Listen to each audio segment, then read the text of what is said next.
먼저 지금부터 23년 전의 이야기부터 하겠습니다. 당시 제 남편과 결혼을 한 지 3년이 지났으나 태기가 없었습니다. 다행히 시부모님이 안 계셔서 아이를 낳아라 하는 재촉은 없었지만 그래도 저는 안달이 났습니다. 그러나 저는 제가 임신이 안 되는 이유를 짐작은 하고 있었습니다. 그 이유는 다른 것이 아니라 처녀 시절에 이 이야기는 저만의 비밀로 하려고 하였으나 그러니까 제가 여상을 졸업을 하고 첫 직장에 취업을 한 때의 일입니다. 제가 아빠를 일찍 여인 탓에 아빠에 대한 정이 그립던 차에 그 공장에 근무하시던 현장 반장님 한 분이 저를 아주 따뜻하게 대하여 주셔서 저는 그분을 아빠처럼 생각을 하고 의지하였습니다. 그분은 조그마한 일이 있어도 저를 챙겨주셨고 저 역시 사소한 일이 있어도 그분에게 먼저 상의를 하였습니다. 그분과 저 사이의 정은 점점 새록새록 쌓아만 갔으며 어쩌다 그분이 결근이라도 하시는 날에는 일이 손에 안 잡힐 정도로 초조하게 하루를 보내야 하는 그런 지경에 이르렀습니다. 그분은 저보다 나이도 훨씬 많았고 또 가정을 가지신 분이어서 더 이상 진전은 없었습니다. 제가 그 공장에 입사를 한 그해 가을, 그 공장 창립 기념일에 공장에서 단체로 관광을 가게 되었습니다. 1박 2일의 일정으로 대절한 버스에 탔습니다만 그분과 저는 부서가 달라서 같은 차는 못 타고 각기 다른 차를 타야 하였습니다. 중간중간 관광지에서 차가 멈추고 관광을 하게 되면 저는 어느 틈에 그분의 옆에 서서 구경을 하였습니다. 다시 버스를 타게 되면 아쉽게 또 헤어져야 하였고 또 중간에 정차를 하면 또 그분 옆에 서 있는 자신을 발견할 수가 있었습니다. 1박을 할 여관이 있는 곳에 도착을 하자 남자들과 여자들이 각각 다른 곳에 여장을 풀었습니다. 저녁 식사를 한 다음에는 각기 자유시간이 주어졌습니다. 그분과 저는 숙소 촌의 뒷산에 암자가 있다는 것을 알고 같이 구경을 갔습니다. 암자는 작았지만 아담하고 소박하게 생긴 것이 참 멋이 있다는 생각을 하였습니다. 암자 안에 들어가서 부처님에게 절을 하고 나왔습니다. 인숙이는 무슨 소원을 빌었지 하시는 물음의 비밀 하고 얼굴을 붉히며 대답을 하였습니다. 제가 부처님께 빈 소원은 첫째, 우리 가족의 건강과 부자가 되게 하여 주십사 하고 빌었고 또 한 가지는 그분이 건강하게 제 곁에 오래 함께 하여 주시게 해달라고 간절하게 빌었습니다. 그런데 차마 그 이야기를 그분에게 직접 하기에는 쑥스러워 말을 못한 것입니다. 자, 그럼 내려가자 하시기에 저는 그분의 팔에 매달려 걸어 내려왔습니다. 어둑한 산길을 그분의 팔에 매달려 걸어 내려오는 저는 아주 행복했습니다. 막 암자의 대문을 벗어나자 긴숙이 몸매 아주 좋구나 말씀하셨습니다. 아이, 아저씨는 하고 말을 흐리며 고개를 숙이자 어디 한번 하시기에 몰라요 하고 말하자 웃더니 이어 그것이 제 인생을 이렇게 몰아갈 줄을. 그런 후 그분과 저는 그 후에도 남의 눈을 피해 만났습니다. 호사다마라고 하던가? 피임을 한다고 하였는데 그만 덜컥 임신이 되었습니다. 제가 무지한 탓인지 4개월이 훨씬 지나서였습니다. 산부인과 의사 선생님은 이미 수술을 할 시기를 놓쳤다 하시며 나아야 한다고 하셨습니다. 그분에게 울면서 그 이야기를 하자 그분은 놀라시며 자기가 수술을 할 곳을 알아보시겠다 하시며 달래었습니다. 얼마 후 그분은 어떻게 아셨는지 초라한 주택으로 저를 데리고 가시더니 수술을 시켜주셨습니다. 나중에 안 일이지만 제게 수술을 해준 사람은 병원에서 의사 보조를 하는 돌팔이 의사였습니다. 그리고 그분과 저는 아무 일도 없었던 것처럼 다시 만나다가 그만 그분이 무슨 일로 해고가 되는 바람에 그분과 저의 관계는 끝이 났습니다.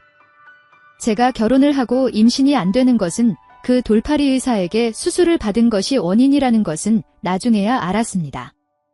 그러던 어느 날 새벽 연탄재를 버리려고 일찍 일어나 대문 앞에 나가자 강보에 든 아기가 있었습니다. 그 아이는 울기는커녕 저를 보고 생글생글 웃고 있었습니다. 여보, 여보 하고 아이를 안고 집으로 들어가 자고 있는 남편을 불러 깨웠습니다. 무슨 일이야? 아직 해도 안 떴는데 하고 눈을 비비고 나오더니 강보에 든 아기를 보고 누구야 하기에 자초지종을 이야기하자 남편이 강보를 받아 방바닥에 내려놓더니 강보를 펴자 편지가 나왔습니다. 임신을 해서는 안 되는데 그만 임신이 되어 아이를 낳았으나 위로 2명이나 있는 터라 도저히 저희들의 힘으로 셋을 다 못 키우겠기에 염치불구하고 부탁을 드립니다. 이 아이를 친자식이라 생각을 하시고 키워주세요. 저희가 형편이 나아지면 다시 찾아오겠습니다. 이 아이의 이름은 박창수이고 생년월일은 1982년 4월 1일, 시는 낮 12시입니다. 라고 적혀 있었습니다.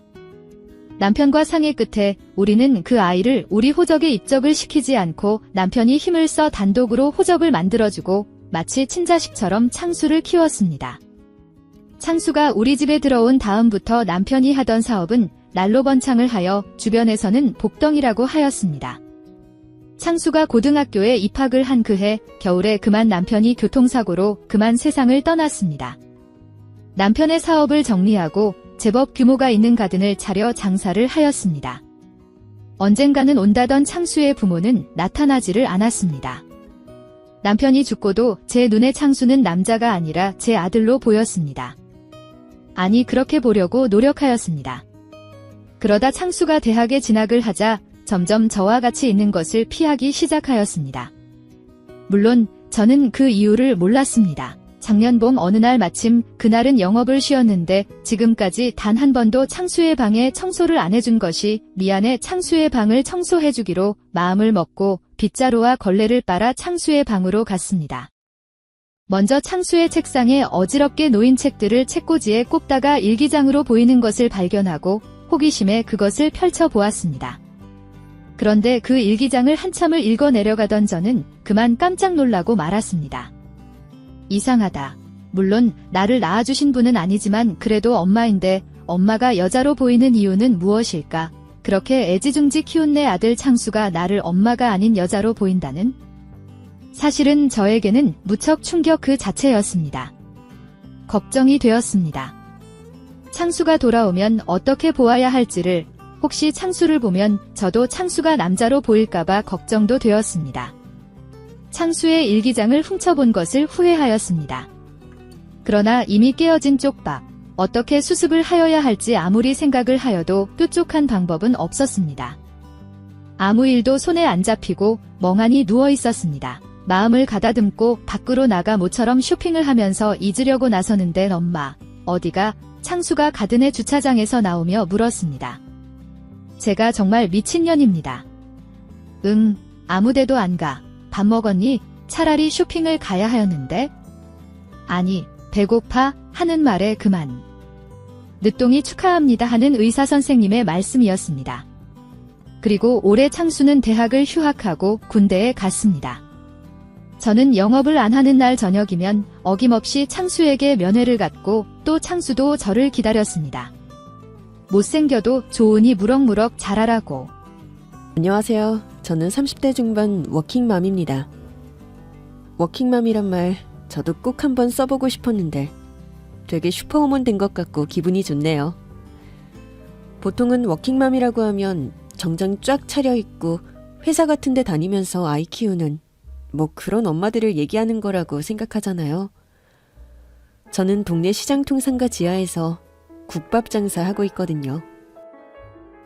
근데 뭐 회사 다니면 어떻고 국밥 말아 팔면 어떻습니까? 저도 일하면서 아이 키우는 거니까 워킹맘은 워킹맘이죠. 안 그런가요? 제가 고등학교 2학년 때 남편이랑 사고를 쳐서 낳은 아이가 지금 벌써 고등학교 2학년입니다. 놀라셨죠? 그러셨을 겁니다. 저도 그때는 많이 놀랐었거든요. 저만 놀랐겠어요? 양가 부모님들도 펄쩍 뛰면서 도대체 이게 무슨 짓이냐고 많이 놀라셨죠. 저도 남편도 둘 다 집안에서 내놓은 꼴통들이긴 했지만 설마 우리가 아이를 가지게 될 거라곤 상상도 못했었거든요. 하긴 누가 그런 상상을 했겠어요. 우리는 그냥 친구들이랑 놀러 다니는 게 좋았던 순수는 아닌가요? 아무튼 그냥 공부보다 노는 게 더 좋았던 학생이었을 뿐인데요. 그 나이에 인생 계획이란 게 뭐 있었겠습니까? 대학이고 뭐고 당장 오늘이 즐거우면 그뿐이었죠. 그런데 덜컥 애가 생겼다는 걸 알고는 당연하지만 남자친구에게 제일 먼저 얘기를 했습니다. 야, 나 생리 안 해. 왜 안 해? 병따가 2줄이라고. 2줄이 뭔데? 아이, 등신. 임신했다고. 짐작은 했지만 한동안 남자친구는 말이 없더군요. 잔대가리 굴리는 소리 다 들린다. 첫째, 니 애 맞고, 둘째, 나 애 안 준다. 아니 그게 잔대가리 굴리는 게 아니고, 지금 내가 뭐라고 해야 네가 기분이 좋을까 그 생각하고 있었어. 나 이 새끼 역시 멋진 새끼. 근데 연주야, 뭐? 얘기 끝난 거 아니야? 이제 애기도 있는데 새끼 그러는 건 좀. 아, 나 이 새끼 봐라. 그래, 알았다. 여보야, 됐냐? 아까 했던 병딱 등신, 그런 말도 좀. 알았다니까. 여봉봉. 됐냐? 됐어? 우리는 누구에게나 인정받는 꼴통이었지만 스스로의 행동에 책임을 지기로 했습니다. 고등학교 졸업하고 대학에 가고 회사에 들어가고 결혼을 하고 아이를 낳고, 이게 사회가 인정하는 일반적인 스텝인 거는 압니다. 그런데 예정에 없던 변수라는 건 늘 있기 마련이고, 우리한텐 그 변수가 조금 일찍, 그리고 크게 온 것뿐이라고 생각했죠. 아이는 인생의 수많은 변수들 중 하나일 뿐 장애물은 아니었습니다. 그런데 부모님들 생각은 안 그러셨던 모양이에요. 뭐? 임신? 너 이리 와, 인연. 엄마, 칼 내려놔. 그거 내려놓고 얘기해. 저희 엄마는 시장 통해서 김밥 장사를 하셨는데요. 제가 임신했던 얘기를 하자마자 김밥 썰던 칼을 들고 저를 잡겠다고 쫓아오셨어요. 사람들은 무슨 일이라도 나는 줄 알고 비명 지르고 난리였죠. 연주 엄마, 칼. 아이고, 칼 이리 줘. 야, 경찰 불러, 경찰. 빨리 경찰 부르라니까. 결국 출동한 경찰이 엄마를 체포했습니다. 저도 당연히 같이 붙들려 갔죠. 경찰 선생님, 아니 세상에 지 딸을 죽이는 애미가 어디 있습니까? 있어, 많아. 넌 주둥이 가만히 다물고 있어라. 글쎄 어머님, 알겠는데 칼은 왜 들고 뛰셨어요? 생각을 좀 해보시오. 머리에 피도 안 마른 딸이 임신을 했다는데 그 상황이면 경찰 양반은 정신이 있겠어 없겠어? 지금 당장 전현을 내 손으로 찢어 죽여도 속이 시원찮을 판에 내가 손에 칼을 들었는지 낫을 들었는지, 내가 빤스를 입었는지 벗었는지 알게 뭐요? 안 그랬어? 그러니까 지금 어머니 말씀은 딸을 아니, 내가 진짜로 얘 어쩌겠다는 게 아니고요. 가만히 있어봐. 마침 잘 됐구만. 그 새끼 당장 오라 그래라. 내가 그 새끼 미성년자 머시기로 신고하려니까 당장 오라고 해. 성깔 있고 고집센 엄마 덕분에 양가의 상견례가 부득이하게 파출소에서 성사됐습니다. 양쪽 집안 엄마들의 기가 어찌나 센지 파출소 분들 누구도 어떻게 해볼 생각도 못하더군요. 너 훈이 너 그렇게 안 봤는데 팔랑 까져가지고. 네가 우리 연주 건드렸지? 아니요? 말을 해, 말을. 누가 김밥 집안일 할까봐 김밥 옆구리 터지는 소리 하고 앉았네. 누가 누굴 건드려? 네 딸년이 교복치마 요래요래 짤딸막하게 입고는 내 아들을 후리니께 내 아들이 홀랑 넘어간 거 아니야? 후리긴 뭘 후려. 이년이 진짜. 무식하기는. 그러니까 여적지 지각이 하나 못 가지고 세나 내고 있지. 여기서 그 얘기 어찌 나오는가? 시방 시장 바닥에 꼴랑 3층짜리 상가 하나 있다고 유세 떠는가? 그거라도 있으면 말 섞고, 아니면 꺼지셔. 경찰서에서 한바탕 하고 온 이후에도 엄마는 몇 날 며칠을 울고불고 아빠는 저랑 눈도 안 마주치고 저 집은 저 집대로 초상집 같고 다들 머리 붙들어 매고 쓰러져만 있지 누구도 저희가 어떻게 해야 할지를 알려주는 사람은 없었어요. 그래서 그냥 우리끼리 결정했죠. 나는 너 평생 지켜줄 거다. 노노, 나 아니고 나랑 아기. 그래, 너랑 아기. 평생 내가 지켜줄 거야. 누가 뭐래도 우리 아이 낳자? 나 학교 그만두고 돈 벌 거야. 나도. 대신 중졸 엄빠는 안 돼. 그럼? 학교 그만두고 돈 벌면서 우리 둘이 검정고시 무조건 한 번에 합격하기로. 약속? 18. 그 나이에 저희요. 공사판에 뛰어들었습니다. 남편은 벽돌 나르고 저는 현장 폐기물이나 자재 정리하고 못 빼는 일 하면서 돈 벌었어요. 배가 점점 불러와서 일할 수 없게 될 때까지 했어요. 그래도 부모님들이 계신데 도와주지 않았느냐고요? 아이 낳겠다고 했더니 친정 부모님은 꼴도 보기 싫으니까 너 알아서 살라고 하셨고요. 그나마 시댁에서는 가지고 있던 상가 옥상에 무허가로 올린 컨테이너 방 하나 내주셨습니다. 그게 어디예요? 여름엔 덥고 겨울엔 추운 방 한 칸이었지만 그거면 충분했어요. 우리들이 열심히 돈 벌어서 빨리 더 넓은 방으로 이사도 가고 나중엔 집도 사자고 했죠.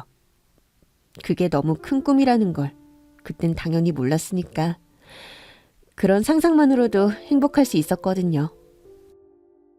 밤낮 없이 일하고 일 없는 날엔 쳐다보기도 싫던 책 붙들고 안 되는 머리 굴려가며 공부해 검정고시도 합격했습니다.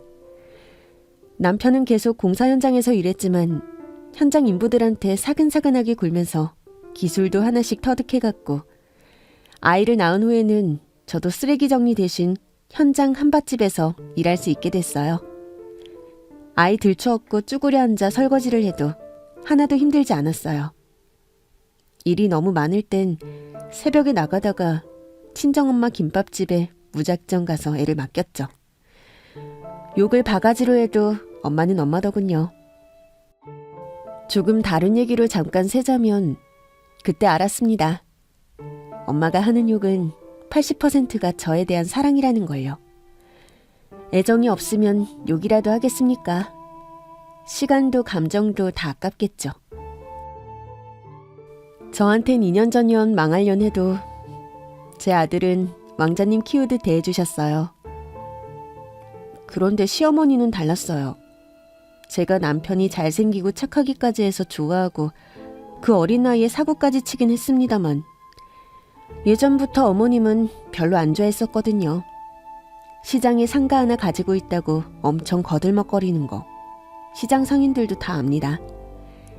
자기 마음에 안 들면 월세 올린다고 협박하고 수틀리면 가게 빼라고 하기 일쑤고 유세란 유세는 엄청 떨어서 특히 그 상가에 입점해 있는 가게 주인들은 뒤에서 욕 진짜 많이 했어요.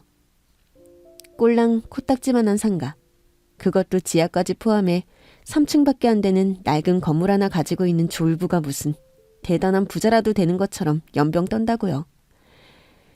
돈은 그나마 좀 있을지 몰라도 인성은 완전 꽝이었던 거죠. 제가 며느리가 된 후부터는 아예 다른 상인들한테 저희 친정 뒷담화도 많이 했다고 하더라고요. 김밥집이 김밥 말다 못해 자기 아들 인생까지 말아먹었다고요. 그래도요, 저는 감사히 생각했어요. 처음엔 사고친 아들 꼴도 보기 싫으니 니들끼리 알아서 살라고 했지만 그래도 지 새끼라고 방 한 칸 내주신 것만 해도 생각해보면 고마운 일이잖아요. 안 그랬으면 뭐 어떻게든 살긴 살았겠지만 18살에 방 한 칸 마련할 돈이라도 있었겠습니까? 안 그래요? 시간이 흐르고 제 아들이 초등학교에 갈 무렵 저는 한밭집 일을 그만두고 시장에 작은 가게 하나 얻어 국밥집을 차렸습니다. 서당계 3년이면 풍어를 읊는다고 쌀 씻을 줄도 모르던 18 소녀가 한밭집에서 인부들 밥 해주던 실력으로 기가 막힌 국밥을 끓이는 20대 중반의 국밥집 아줌마가 된 거죠. 기술 하나 없이 벽돌 나르던 남편도 공사 현장에서 어깨너머로 이것저것 배워 미장이나 공구리, 전기 배선 같은 다양한 일들을 할 수 있게 됐고, 승진 같은 건 없지만 현장에서 없어선 안 될 인부가 됐죠. 매일 너무 바쁘고 힘들어했지만 그래도 나중에 십장이나 오야지가 되려면 자격증이라도 따놔야 한다며 틈틈이 자격증 공부도 했고요. 지 아빠가 밤마다 공부하는 걸 봐서 그런가 공부람 담쌓고 살던 엄마 아빠와 달리 제 아들은 맨날 공부하는 게 제일 재밌다고 했어요. 남편이 들어와 책을 펴면 졸린 눈을 비비며 지도 책을 들고 아빠 옆에 와 앉곤 했습니다. 힘든 일상 중에 그 풍경 하나면 피로가 싹 풀리는 것 같았죠. 한참 반짝반짝 빛날 나이, 화장 한 번, 파마 한 번 못하고 몸에서 국밥 냄새 풀풀 나도 제 가족을 위해서라면 아쉬울 것도 아까울 것도 없는 일상이었습니다. 다만 한 가지, 한밭집에 다닐 때는 크게 못 느꼈는데 시댁 가까운 곳에서 장사를 하다 보니 시어머니가 저를 아주 대놓고 무시하는 게 눈에 보였어요. 그전에도 물론 한 번씩 볼 때마다 니년 잘못 만나서 내 아들 고생 바가지로 하는 거 보면 내가 너를 삶아 먹어도 시원치가 않다. 이렇게 무시무시한 얘기를 하곤 하셨지만 저야 뭐 어릴 때부터 시장 바닥에서 자라면서 상인들 험한 소리 오가는 거 어디 한두 번 보나요?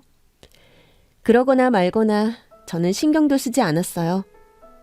그런데 제가 시장에서 장사를 시작하고부터는 가끔이 아니라 거의 매일 마주치게 되니 신경을 안 쓸래야 안 쓸 수가 없더군요. 어떤 날은 아예 가게에 한 자리 차지하고 앉아서 오는 손님들마다 다 상대하며 제 욕을 해대더군요. 맛있게 드셨어, 사장님? 오늘 처음 오셨길래 내가 머릿고기 2점 더 넣었어. 딴 사람들한테 말하지 말고 다음에 또 와요. 아줌마가 아주 성격이 좋네. 아니, 아가씨인가? 사장님, 나 아가씨처럼 보여요? 나 이래봬도 아들이 이제 좀 있으면 중학생 돼요. 저 봐라. 집어릇게 못 주네. 어이구, 여기가 사장님이신가? 아니야, 내가 사장 맞아. 저 양반은 우리 시엄마. 이 가게 붙박이에요. 저 자리서 움직이질 않아. 봐요, 저기. 딱 에어컨 나오는 밑에. 아가씨가 사장님이면 시어머니는 회장님이시겠네. 회장님, 며느리가 성격이 좋아서 아주 좋으시겠어요. 좋긴 뭐가 좋아요. 대가리에 피도 안 마른 게 일찌감치 남자 맛이나 알아가지고 내 아들 홀랑 꼬셔서 새끼부터 싸질렀구만. 아이고, 시어머니가 아주 시원시원하시네. 아유, 어머님, 장사 방해하지 말고 집에 좀 가셔. 아유, 에어컨은 왜 끄니? 시원하고 좋은데. 에어컨 켜놓으니까 어머님이 집에 안 가시는 거잖아. 어머님이 뭐 여기 붙박이야? 이렇게 한 자리 차지하고 있으려면 반찬 그릇이라도 좀 나르든가. 아니면 빨랑 가요. 바쁘니까. 제가 원래 털털한 성격인데다 국밥집 하면서 시장 사람들 상대하다 보니 뭐랄까, 인생 5회차쯤 산 사람처럼 모든 걸 초월했다고나 할까요? 제가 국밥집 사장치고는 좀 어리니까 손님들이 장난도 잘 치고 농담도 많이 하시는데 장사하는 입장에서 그거 하나하나 일일이 철벽치면 손님이 있겠습니까? 이왕이면 식사도 기분 좋게 하시라고 저도 농담 받아치기도 하고 대꾸도 해드리고 그러는 거죠. 손님이 가끔 과한 농담하면 그걸 쌩까고 못되게 굴기보다는 유도리 있게 더 세게 받아치면 좀 생각 있는 손님들은 아, 이런 거 안 통하는구나 대번에 아시거든요. 그래서 이왕이면 기분 좋게 웃으면서 까는 건데 시어머니 보시기엔 그게 다르게 보였나 보죠? 저것이 아주 그냥 풀알만 달렸다면 사족을 못 써요. 아무 남자하고 농담 따먹기나 하고 술집년같이 해벌레 해가지고. 어머님이 나보고 술집년이라고 했다고 하면 어머님 아들한테 또 한 소리 들을 텐데 괜찮겠어요? 어이구, 네 남편은 이 행동거지가 그 모양 그 꼴인 거 아니야?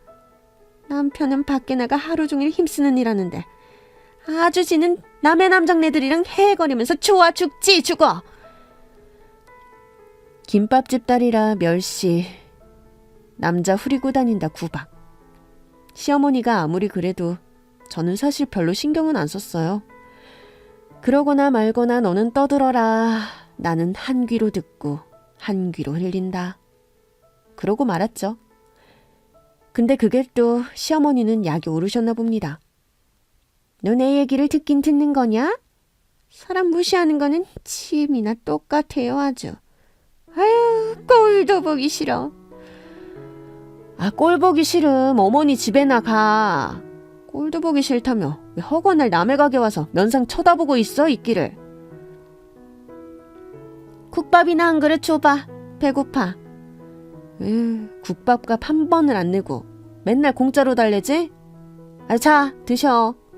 고기 팍팍 넣었어요. 미운 놈 떡 하나 더 주는 심정.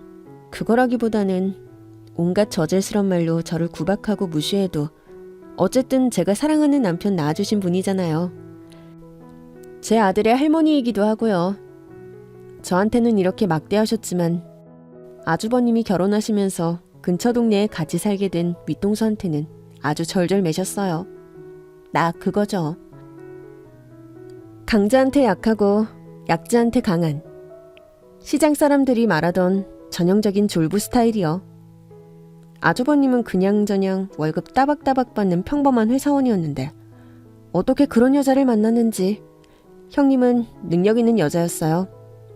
사실 저는 형님이 뭐라는 사람인지 그런 거 별로 관심은 없었는데 어머님이 온 동네에 만나는 사람마다 떠벌리고 다니시는 바람에 저도 알게 됐죠.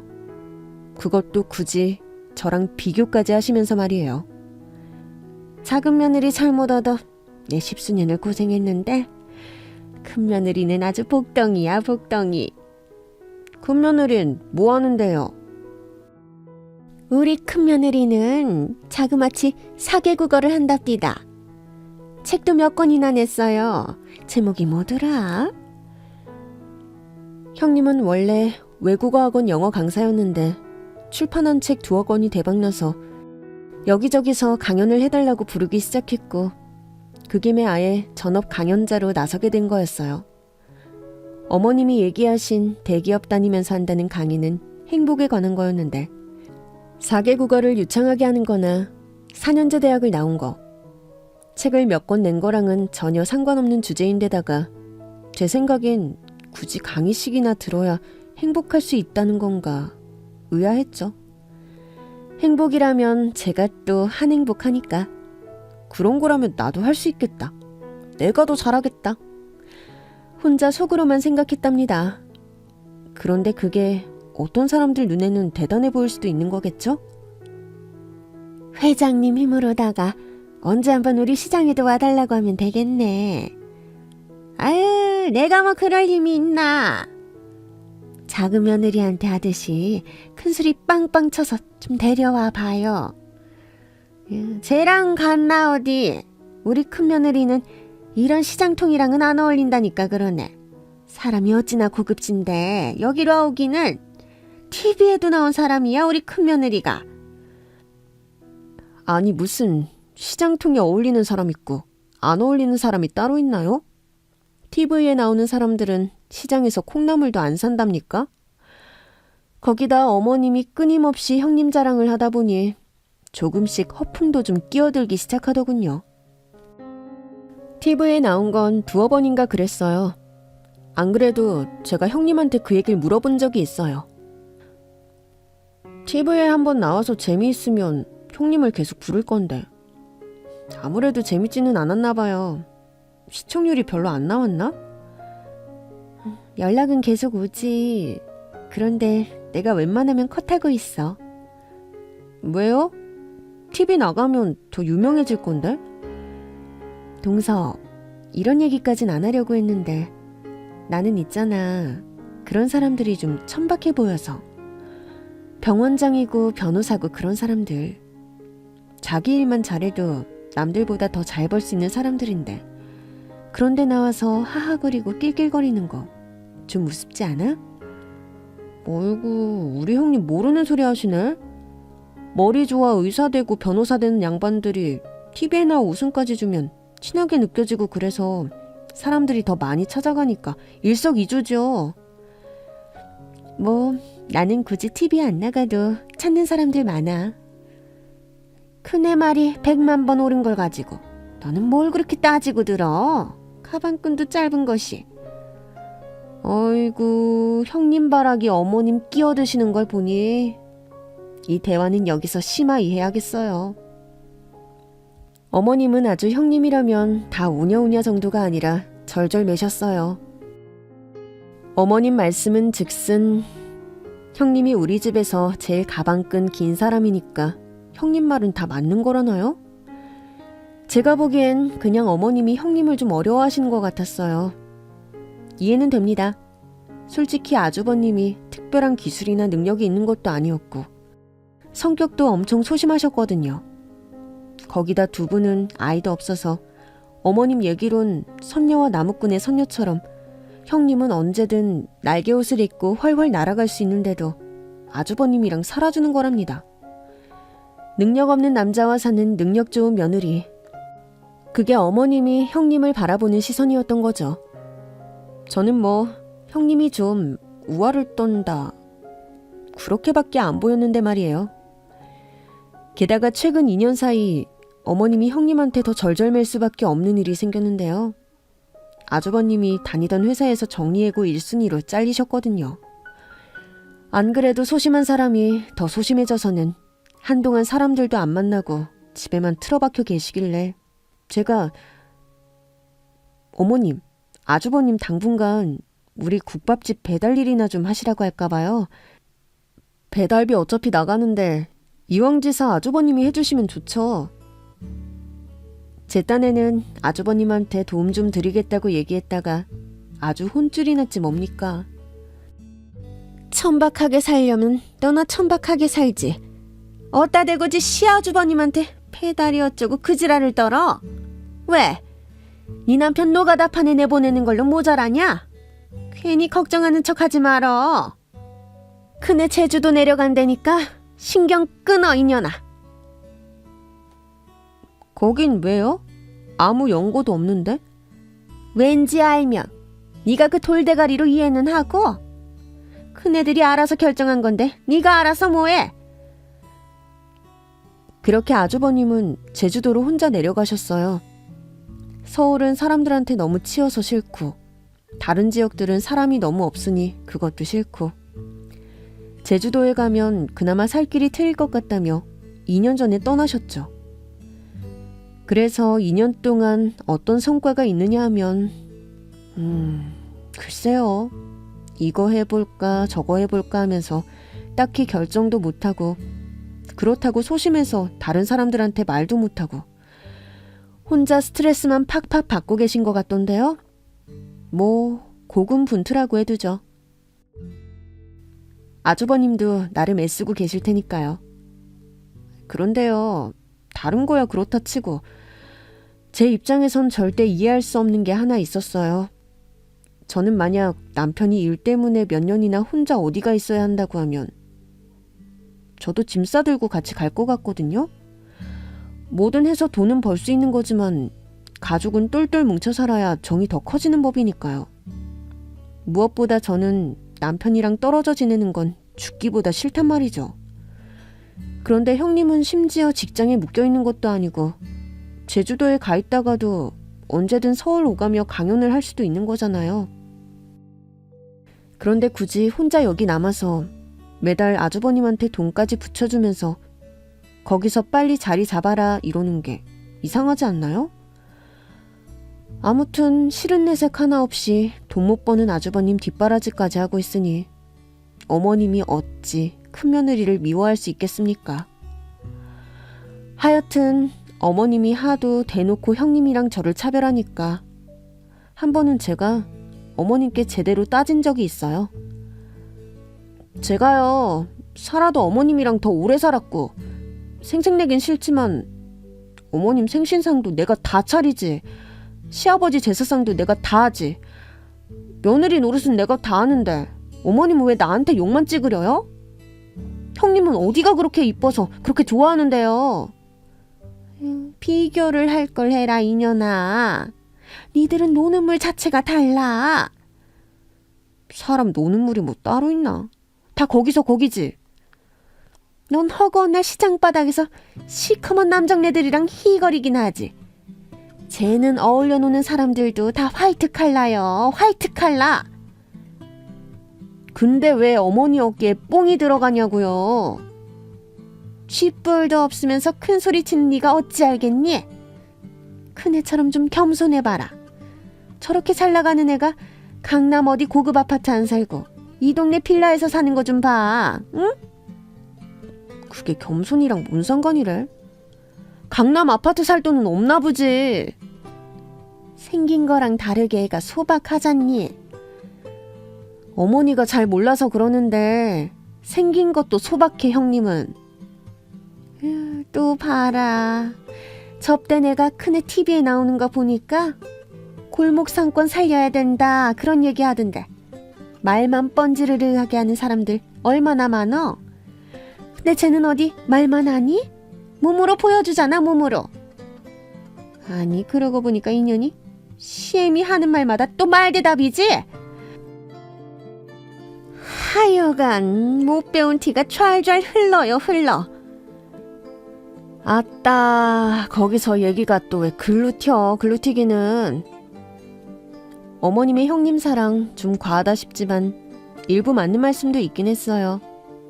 사실 우리 형님이요 동네 세탁소며 중국집 VVIP 고객이십니다. 어머님은 그게 형님이 골목 상권 살리기를 몸소 실천하는 거라며 소박하다고까지 주장하시지만 글쎄요 뭐 세탁소에 배달 서비스 시키거나 중국집 음식 배달시켜 먹을 돈으로 집에서 빨래하고 밥 해먹는 게 더 소박한 거 아닌가요? 뭐 그게 골목 상권 살리려고 안 써도 되는 돈 굳이 쓰는 거라면 할 말은 없지만요.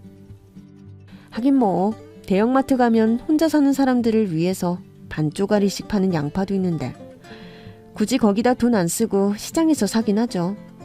항상 시장 야채 가게, 과일 가게에서 그것도 대량으로 항상 배달을 시켜서 주변에 다 나눠주거든요. 심지어 형님네 빌라 1층에 사는 타냐한테도 줍니다. 아, 타냐는 카자흐스탄에서 한국으로 시집온 지 1년 정도 된 새댁인데요. 어렸을 때부터 워낙 한국을 좋아했어서 한국어 공부도 오래 하고 한국 남자한테 시집왔죠. 우리 국밥집 단골이고요. 임신 5개월 차인데 만삭 때까지는 지금 일하고 있는 김치 공장에 계속 다닐 거랍니다. 타냐가 특히 우리 형님을 아주 좋아하고 따랐어요. 타냐, 너 우리 형님이 왜 좋아? 형님이가 맛있는 거 많이 줘요. 언니 같아요. 맛있는 거 주면 다 좋아하냐? 나도 좋겠네. 언니 좋아요. 물론 언니 형님이 더 좋아요. 아무튼 결혼은 했지만서도 혈혈단신 혼자 한국에 와서 외로울 타녀한테 그렇게 잘해주는 걸 보면 형님이 좀 달리 보이는 것도 사실이에요. 솔직히 저를 너무 무시해서 그렇지 저한테도 득되는 건 있네요. 일주일에 한두 번은 형님한테 연락이 옵니다. 동서, 봄동 잔뜩 주문해놨어. 얼른 와서 이거 가져가. 겉절이 묻혀서 식당 반찬으로 내면 되겠다. 어휴, 저번에 무도 잔뜩 주셔가지고 무생채 손님들한테 서비스 팍팍 드렸어요. 그래, 언제 올 수 있어? 근데 형님, 어차피 주실 거면 야채 사장님한테 이리로 갖다 주라고 하시면 될걸. 뭐하러 힘들게 거기까지 배달을 시키세요? 어? 아니, 겸사겸사 동서 얼굴도 보고 할 얘기도 있고 해서 그렇지. 하여간 올 때 미리 전화하고. 저야 뭐 잠깐 시간 내서 가지러 가면 그만이니까 좋죠. 식당 하다 보면 반찬용 채소값도 은근 많이 들어가는데 운영비 줄고 나쁠 거 뭐 있겠습니까? 굳이 와서 가져가라는 것도 생색내고 싶어 저러는 것 같으니 그까이 거 눈 딱 감고 가면 되는 거죠 뭐. 그런데 그날 형님과 저는 대판 싸웠습니다. 봄동 가지러 형님 댁에 잠깐 들렀는데 형님이 저한테 할 말 있다고 한 게 생각났어요. 그래서 여쭤봤죠.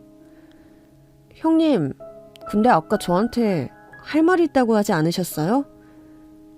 그래 동서, 기분 나쁘게 생각하지 말고 들어. 내가 왜 이런 거 동서 가기로 직접 배달 안 시키고 내가 받아서 주는지 알아? 뭐 다른 이유가 있는 거였어요? 어머님이 평소에 동서 행동거지 조심하라고 해주시는 말씀, 그거 좀 새겨들었으면 좋겠어. 어머님이 저 미워서 그냥 구박하려고 하는 얘기죠, 그건. 시장 남자들이랑 너나들이 하면서 그러는 거 좀 천박해 보여. 내가 내 친구들이랑 농담 좀 하는 게 어디 가요. 동서 잘 되라고 하는 얘긴데 꼭 그렇게 고깝게 들어야겠어?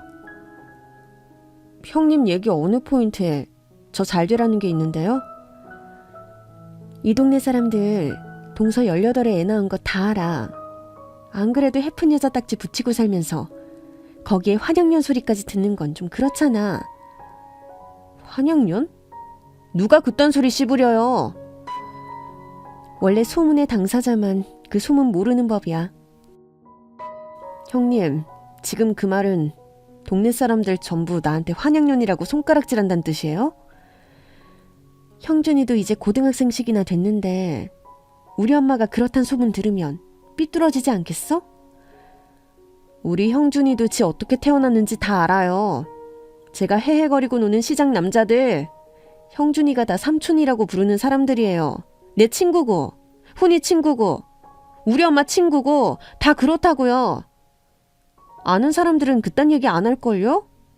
어디서 이상한 얘기나 들으셔가지고. 아, 어머님이 그러셨구나. 형님한테 저 단돌이 좀 하라고. 형님, 그렇게 어머님이랑 쿵짝 맞아서 좋으시겠어요. 에이씨, 기분 잡쳤네. 저 가요. 동서, 이건 가져가야지. 구워 먹든 쪄 먹든 형님이 알아서 하세요. 진짜로 제가 막 굴러먹은 년도 아니고요. 18살에 애 가진 거 저는 잘못이라고 생각 안 합니다. 둘이 좋아했고 실수는 했지만 그 책임 충분히 지기로 결심하고 지금껏 성실하게 잘 살고 있잖아요. 근데 고등학생 아들까지 들먹거리면서 그딴 식으로 살지 말라니 정말 화딱지가 나더군요. 어릴 때부터 공사판에서 시장통에서 사람들 상대하는 일하며 먹고 살다 보니 저 억센 건 맞아요. 인정합니다. 그런데 제가 지금도 눈에서 꿀 떨어지는 내 남편 두고 다른 남자들이랑 히덕거리다니, 그런 표현 자체가 말이 안 되거든요. 우리 시장 사람들 의리를 어떻게 보고 그러는지 정말 기분이 나빠서 그날 이후 한동안은 형님 전화도 안 받고 형님 반찬도 안 챙겨다 드렸어요. 뭐 또 중국집에서 시켜 드셨겠죠. 저더러 맨날 잡년이라고 구박하는 시어머니도 혼자 우아한 척하는 형님도 다 꼴보기 싫었습니다. 그런데 저한테 그따위로 얘기한 거 형님도 좀 미안하셨든지 얼마 뒤 제 생일에 선물을 들고 찾아오셨더라고요. 그땐 내가 너무 지나쳤어 동서. 이거 잘 어울릴 것 같아서 샀어. 괜찮아요 형님. 저 원래 뒤끝 같은 것도 없는데요 뭐. 마음에 들어? 비싼 거야 이거 엄청. 형님은 그게 문제예요. 굳이 본인 입으로 비싼 거라 말 안 해도 형님이 주신 거면 비싼 건 줄 다 알아요. 뭐 딱 제 스타일은 아니었지만 어디 차려입고 나갈 일 있을 때 좋을 것 같아 아껴뒀다가 며칠 뒤 시장 상인들 개모임할 때나 입고 가야겠다 생각하고 넣어뒀죠. 그리고 개모임하는 날 옷을 입으려고 살펴보는데 옷에 얼룩이 2군데나 있는 겁니다. 형님한테 전화를 해서 반품하라고 할까 하다가 느낌이 쎄해서 일단 제가 먼저 알아봤어요. 인터넷으로 옷에 붙은 라벨을 조회해봤는데 안 나와요. 라벨에 적힌 상품은 이 옷과 전혀 다른 거더군요. 그러고 보니 왠지 이 옷 어디선가 본 적이 있는 것 같아 황급히 형님의 SNS에 들어가 봤습니다. 그랬더니 웬걸요. 1년 전 사진 속에서 형님이 이 옷을 입고 있더군요. 어이가 없어서 비웃음이 삐져나왔어요. 하루 종일 기분이 나빠서 장사 끝난 가게를 정리하며 내내 궁시렁거렸습니다. 망할 년, 차라리 주지를 말든가. 지 실컷 처입다가 허용 국물까지 흘린 옷을 선물이라고 주냐? 그게 우하고 겸손이고 고급이냐? 썩을 년. 언니, 화났어요? 그때 마침 야식 먹으러 왔던 타냐가 심통이 잔뜩 난 저를 보고 묻더군요. 그래, 어떤 망할 년 때문에 화딱지가 나서 죽겠다 아주. 나도 화나요. 어? 넌 왜 남편이랑 싸웠어? 언니야, 언니. 나쁜 년이에요. 우리 형님이? 왜? 너한테 무슨 짓 했어? 내가 그지예요? 언니는 입던 옷 새 거라고 뻥쳐요? 뭐? 너한테도 그 짓거리를 했어? 잘해주는 척 오져요. 가식 쩔어요. 타냐, 너 그런 말도 아냐? 재수없어요. 안 친할 거예요. 알고 보니 타냐는 그동안 당한 게 한두 번이 아니었더라고요. 차라리 입던 옷인데 너한테 잘 어울릴 것 같아서 준다. 솔직히 얘기하면 상관없죠. 당근마켓에서 생판 모르는 사람이 파는 옷도 예쁘고 싸다고 하면 사다 입는 판인데 형님 입던 옷쯤이야 상관없잖아요. 저한테만 그런 줄 알았을 땐 코웃음 한번 치고 넘어가려고 했는데 형님을 친언니처럼 믿고 따르던 타냐 뒤통수까지 후려쳤다고 하니 열이 확 받더군요. 가만둘 수 없었습니다. 일단 타냐 국밥부터 한 그릇 말아주고 가게 문 싹 닫고 형님 댁으로 쳐들어갔죠. 밤늦은 시간이었지만 어차피 아주버님도 집에 안 계시겠다. 형님은 맨날 새벽까지 강연인지 뭔지 준비한다면서 깨어있는 것 뻔히 아니 제 거에 타냐가 그동안 받은 옷보따리까지 다 싸들고 갔습니다. 빌라 2층 아직도 불이 훤히 켜져 있더군요. 사람 그림자도 보입니다. 그래도 예의는 지켜야 하니 잠깐 보자고 전화를 했는데요. 어라? 뭔가 이상했어요. 어쩌지? 나 지금 집에 없는데. 분명히 집안에서 사람 그림자가 왔다 갔다 하는데 집에 없다니. 그럼 창밖으로 비추는 저 그림자는 사람 아니고 귀신이랍니까? 왠지 요상한 촉이 왔습니다. 2층 창을 뚫어지게 보고 있는데 전화를 끊고는 뭔가 당황했는지 갑자기 불이 꺼지더군요. 더 이상하죠? 끝까지 기다렸습니다. 그런데 잠시 후 2층 계단 센서 불이 켜지고 어떤 남자의 실루엣이 계단을 서둘러 내려오는 게 보이더군요. 아주버님? 혹시 남편? 누구지? 짱구를 굴리고 있는데 그 남자의 정체가 밝혀졌습니다. 맙소사. 야채가게 김 사장님이었어요. 사장님이 왜 거기서 나와? 그러니까 나는 딱 말해요. 이 시간에 배달하러 온 건 아닐 테고. 이 사장, 연주야, 내 말 좀 들어봐. 왜 그렇게 이마가 번들거려? 웬 땀을 이렇게 흘렸어? 이 꽃샘추위에. 땀? 땀 어디? 아니, 이건 땀이 아니고 샤워. 샤워?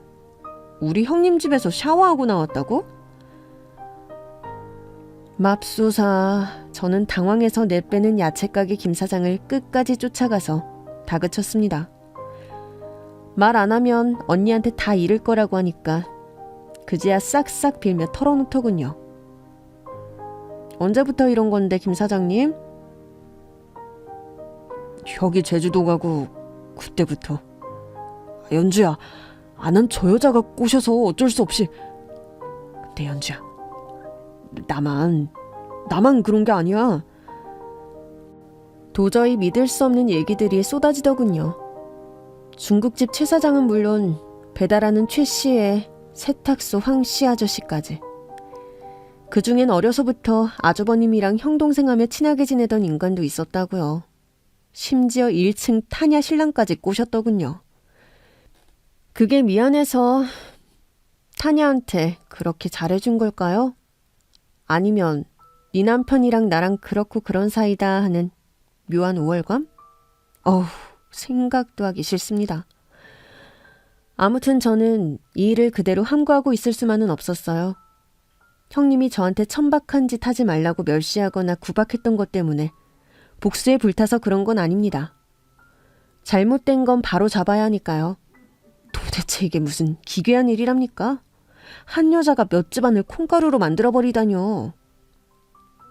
일단 김 사장의 증언으로 확인된 상간남들의 부인을 국밥집으로 소집했습니다. 근데요, 세탁소 황씨 아저씨네 부인은 심지어 그 사실을 알고 있었더라고요. 허구한 날 그 집에 배달한다고 가서는 1시간씩 2시간씩 있다 오더라고. 이상해서 하루는 내가 몰래 미행을 했지. 언니, 근데 왜 여지껏 가만히 있었어? 그냥 머리채를 확 쥐어뜯어버리지 그랬어. 그러려고 그랬지. 근데 내 꼬라지를 보니까 나 같아도 그년이랑 붙어먹겠더라고. 언니가 어디가 어때서. 그리고 그게 왜 언니 잘못이야? 다들 어쩔 거야. 입 다물고 있을 거야? 그년이 남편들이랑 붙어먹게 냅둘 거냐고. 시장 언니들이 다 저처럼 억세기만 한 줄 아셨나요? 천만의 말씀입니다. 마음이 종이장보다 더 여려가지고 그날 사실을 알게 되고는 울고불고 난리도 아니었다고요. 시장에서 나물 팔아 애들 키우느라 좀 억척스럽게 굴었는지는 몰라도 그 언니들이 왜 그랬겠어요. 남편 하나 믿고 이날 이때까지 그러고 살았을 텐데 그 배신감이 얼마나 크겠습니까?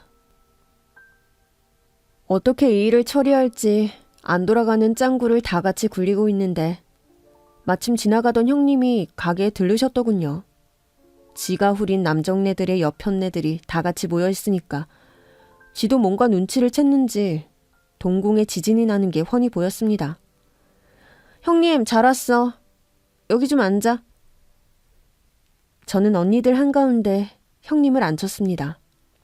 꼭 재판받는 죄인의 형국이었죠. 저는 이 언니들이 다 같이 달려들어서 머리채라도 잡을 줄 알았는데 여려 빠져가지고서는 그러지도 못하더라고요. 어이없게도 먼저 말을 꺼낸 건 형님이었습니다. 다들 알고 이렇게 모이신 것 같은데 그럼 이렇게 하죠. 당신들이 남편 단속 제대로 못한 것도 있고 솔직히 이런 거 소문나면 얼굴 들고 못 살기는 저나 그쪽들이나 마찬가지 아닌가요? 우리 언니들이 뭘 잘못했는데 얼굴을 못 들고 다녀? 제3자는 좀 빠지시지? 마치 자기는 잘못 없다는 듯한 태도에 드디어 언니들이 불같이 화를 내기 시작했습니다. 득달같이 달려들어 형님의 머리채를 쥐어뜯었죠. 7인의 여전사 같았어요. 이건 아닌가요? 아무튼 그렇게 한참을 격투 끝에 코피가 터진 형님이 무릎을 꿇고 가게 한가운데 앉아 있었습니다. 야채가게 언니가 말을 꺼냈죠. 솔직히 이대로 끌고 경찰서 유치장에 쳐넣어도 속이 시원치가 않아. 그런데 까놓고 얘기해서 전현 말이 틀린 말도 아니잖아? 창피해서 어디 가서 말도 못해. 썩은 연놈들. 금융치료 그걸로 합의 봅시다. 합의금 제대로 받아내서 2년 아주 망해먹게 만들자고요. 결국 시장 언니들은 형님을 금융치료하기로 결정했습니다. 무려 7명. 지금 생각해도 어이가 없네요. 일주일 동안 하루에 1명씩. 생각만 해도 더럽네요. 지 남편 멀리 떨어뜨려 놓은 것도 혹시 인연의 계략이었는지도 모르죠. 아무튼 7군데 물어주기로 한 합의금만 해도 수억은 됐습니다. 그런데 인연이 그냥 순순히 이걸 받아들일 리가 없죠. 돈은 얼마든지 드리죠. 그런데 어차피 이런 얘기 밖으로 나가면 피차 쪽팔린 거 마찬가지인데 함구하는 조건으로 합의할게요. 다들 발설하지 않겠다는 각서 하나씩 쓰세요. 자기는 방송계며 법조계에 아는 사람도 많다. 그러니 이 일이 만약 퍼지면 누군지 다 알 수 있다. 그렇게 되면 이 각서의 위력을 보게 될 것이다. 그 상황에서도 협박성 일장연설을 하고 있는 꼬라지하고는 우습지도 않았습니다. 아무튼 언니들은 모두 각서를 쓰고 합의를 했어요. 그리고 그때 저는 알고 있었습니다. 시어머니가 가게 밖에 숨어서 이 모든 상황을 다 듣고 계셨다는 걸요. 가슴을 치며 분통해하고 계시는 걸요. 다음날 가게에 온 시어머니. 다른 날 같았으면 다짜고짜 천박한 년, 무식한 년, 남자나 후리고 다니는 년 3종 세트로 인사를 시작하셨을 텐데 그날따라 조용하시더군요. 뭐 잘못 드셨어? 왜 꿀먹은 벙어리야 어머니? 내가 뭐를 어쨌길래? 어머니 속상한 일 있어? 세상 다 이런 표정인데 뭘 그래? 그렇죠. 입도 뻥끗 못하시겠죠. 고귀한 형님 모시며 살던 시어머니. 그렇게 구박하고 멸시하던 저한테 감히 묻지도 따지지도 못하시겠죠. 혹시라도 이 일 소심한 큰아들이 알까봐 전전긍긍하느라 당장 큰 며느리고 뭐고 내쫓고 싶어도 그렇게는 못하시겠죠. 어머니, 내가 재밌는 얘기 해줄까? 됐다. 듣고 싶지 않다. 왜 이렇게 기가 죽었어? 나 18에 애 가졌다고 몸 막 굴리고 다니는 년이라고 시원하게 욕 좀 싸질러 보지 왜. 됐다니까 그래. 이제 와서 시어머니가 어디 감히 저를 욕할 수 있겠습니까? 정작 남의 남자 후리고 다니는 년은 따로 있었는데요. 2년이 또 지나 새 시대의 어우동. 형님은 들어오는 강연 닥치는 대로 해서 그 많은 합의금을 다 갚았습니다. 그런데 문제는 그 이후였어요. 이런 소문이 어디 잠자코 있답니까? 어디서 시작됐는지 그 집 여자 치맛자락 속에 그 동네 남자들 다 한 번씩 들어갔다더라 하는 소문이 솔솔 바람을 타고 퍼지기 시작했어요. 누군지 잡아낼 수 있다던 형님은 씩씩거리며 숨어 지내기 바빴죠. 소문일 뿐이었지 누구도 확실한 증거 하나 들이미는 사람 없었는데도 뻔질나게 찾아대던 기업이며 방송에서는 더 이상 형님을 찾지 않았습니다. 굶어 죽게 생겼다대요. 그래서 제가 할 일 없으시면 와서 설거지나 좀 도우시라 했죠. 눈을 부라리며 지가 어떻게 그런 일을 하냐길래 그럼 굶어 죽든지 마음대로 하시라고 했더니만 며칠 있다가 앞치마 하나 들고 국밥집에 나타났더군요. 국밥집에 레이스 달린 앞치마가 웬 말이래? 그거 입고 여기서도 손님들 후리려고? 동서, 말이 너무 천박하다. 아유, 그놈의 천박타령. 형님이 그런 말 할 처지는 아닐 텐데. 아, 그거 이리 내놔요. 이거나 입어. 저 그렇게 정없는 년 아닙니다. 우리 형님이 비록 평생을 빌어도 모자랄 죄를 지었지만 그렇다고 저까지 형님을 내치면 찬물에 손 한 번 담가본 적 없는 우리 형님 어디 가서 밥이나 얻어먹고 살겠습니까?